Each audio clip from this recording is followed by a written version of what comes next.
Rekan-rekan, kembali bersama saya Arif Agus Sukmandani di pembelajaran kita mengenai jaring komputer.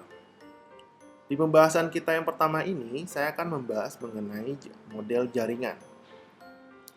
Di dalam model jaringan, saya akan membagi menjadi beberapa subtopik. Subtopik yang pertama adalah fungsi dari layer. Dan pembahasan yang subtopik yang kedua adalah mengenai model OSI layer atau kita biasa sebut 7 OSI layer. Dan pembahasan yang ketiga adalah mengenai model TCP/IP layer. Oke, kita masuk ke dalam pembahasan pertama mengenai fungsi layer.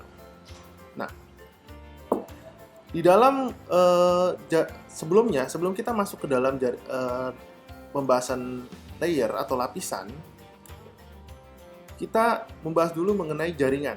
Nah, jaringan itu merupakan kombinasi antara perangkat lunak dan perangkat keras. Nah, perangkat keras yang pertama adalah kita mengenal adalah namanya seperti router, kabel, ya. Nah, itu termasuk jenis perangkat keras. Nah, yang kedua adalah perangkat lunak. Nah, perangkat lunak ini biasanya adalah berisi instruksi-instruksi yang memungkinkan atau hal yang menjadi dasar dalam pengiriman data di dalam jaringan. Nah, biasanya kalau kita bagi instruksi itu menjadi sebuah lapisan. Lapisan-lapisan ini yang biasanya kita mengenal namanya layer. Hierarki dalam pembagian tugas atau dibilang pembagian layer setiap model itu kita punya standar ada dua. Yang pertama adalah ada sender. Sender adalah pengirim. Yang kedua adalah ada receiver, yaitu si penerima data. Ya. Nah, jadi kalau kita mempunyai dua device, nah satu device sebagai pengirim, satu device lagi sebagai penerima. Oke, bahasan yang kedua adalah mengenai model OSI layer atau 7 layer. Nah, model ini dikembangkan oleh suatu lembaga yang namanya OSI.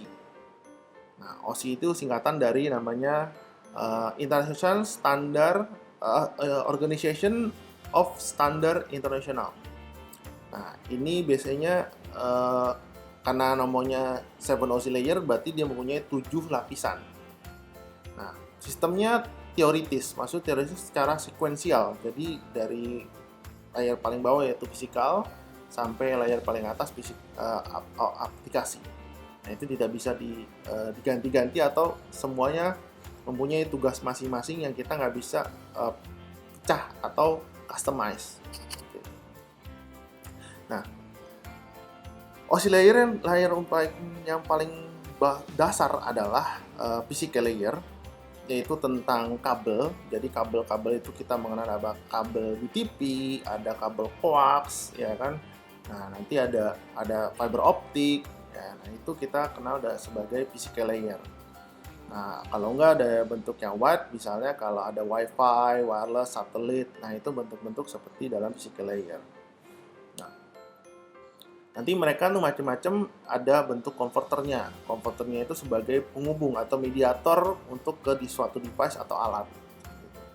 Nah, layer yang kedua adalah data link. Nah, terus layer yang ketiga adalah network. Layer keempat adalah transport. Terusnya layer kelima adalah session. Layer keenam adalah presentation dan layer terakhir yang paling atas adalah layer application.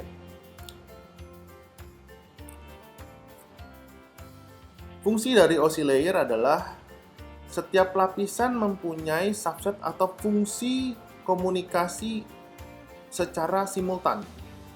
Jadi karena itu ada tadi saya sebutkan ada data link, session, nah itu masing-masing mempunyai fungsi dan tujuan masing-masing. Jadi kita nggak bisa lepaskan ya dari komposisinya. Nah, setiap lapisan itu saling bertergantungan. Jadi kalau kita misalnya kalau nggak ada lapisan layer nggak bisa tato langsung ke data link. Begitu juga data link nggak bisa langsung ke network seperti itu. Jadi harus ada yang mewakili atau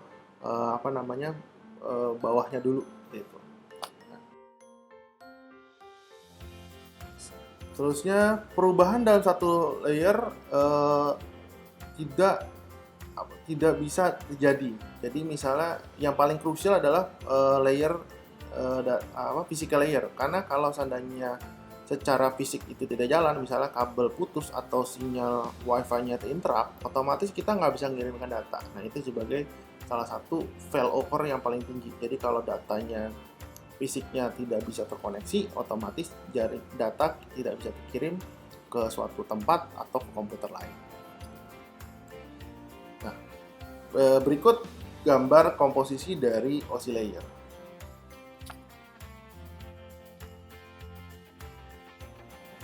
Sekian untuk penjelasan pertemuan ini. Selamat belajar, sampai jumpa di pertemuan selanjutnya. Terima kasih.